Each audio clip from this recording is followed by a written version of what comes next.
Hello and welcome to Storyboard. I'm Anuradha Sengupta on the shout, and the next 2 months will see politicians of all hues hit the road to woo the great Indian electorate. Besides rallies and yatras, they'll also use personalized communication with text messages, emails, interactive websites and all of that. You got a taste of that in the last round of the state elections, and you'll see more now. What you'll not see though are political ads on TV, courtesy the Election Commission's latest directive that's in keeping with the Cable TV Act. How much of a damper will that be, and how effectively are parties using the media? We'll find out from Tom Vadakkan, Secretary, Media Department of the Congress, and Balbir, Punj, member of the BJP think tank and Election Campaign Committee, both in our Delhi studio. With me in Mumbai is Atul, Fadnis, Vice President, TAM Media Research. Okay, let's start with quick comments from both parties on the fact that there'll be no political ads on TV. Mr. Vadakkan, was it a blow given that TV was expected to be important in these elections, and though the BJP says that India Shining is an information campaign, they've got an unfair advantage? Well, they started with this India Shining campaign at the cost of the exchequer. It was all wonderful when public money was spent, but now that the Election Commission has stepped in, there seemed to be a lot of problem with the fact that the electronic media has been left out. But I think it's fair to say that law existed, and it's that this government did not pay any attention to it. But the fact that you will or you may not now be able to use television in your media plan, is that a concern? I think the other side might be affected because they were there with a huge budget.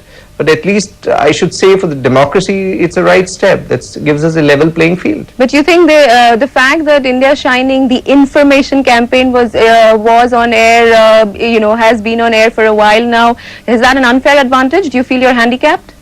No, not really, because untruth has its own way of coming out. Okay, let's get Mr. Punj in here. Mr. Punj, are you surprised with the Election Commission's directive, and do you see any chance of it being reversed? Because we know that we believe that the Indian, the IBF is going to be talking on behalf of TV channels to the Election Commission. Do you see any of this, this directive getting reversed?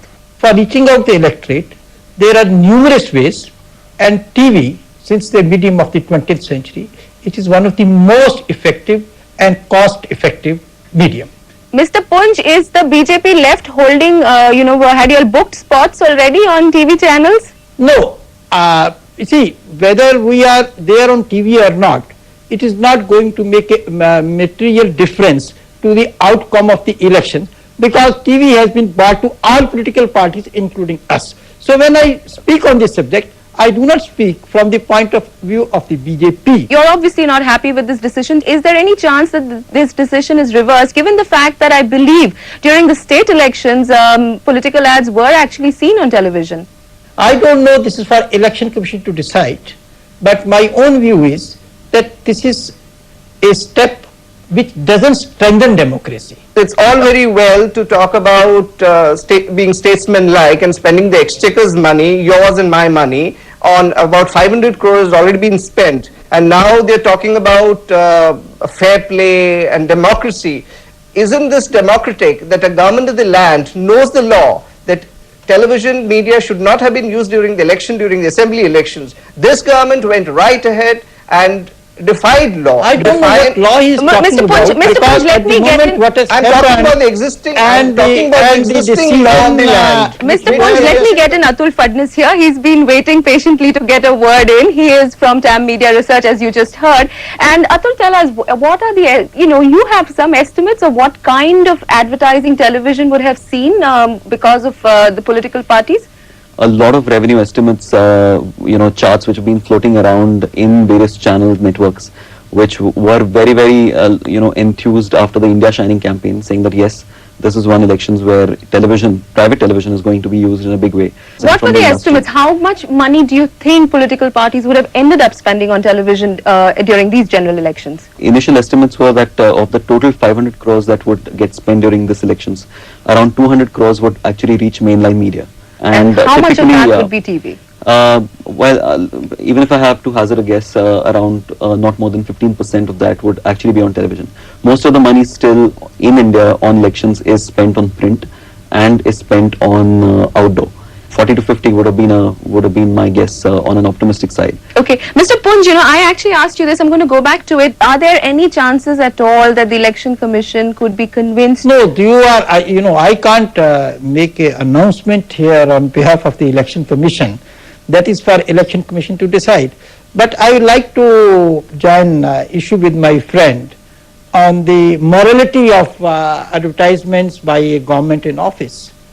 I wish the sort of morality which Congress is preaching to the BJP, they would have observed in the states which are run by them. Actually, the Karnataka Congress Party did run, yes, that's true. The Karnataka they have been running. Congress, and yes. most interestingly, the state government advertisements, they have huge pictures of Mrs. Sonia Gandhi. She doesn't hold any office within that state government. She doesn't hold any statutory office. She's the leader of the opposition. So it is all right for Congress to put the picture of the leader of the opposition, seek votes, build up a dynasty.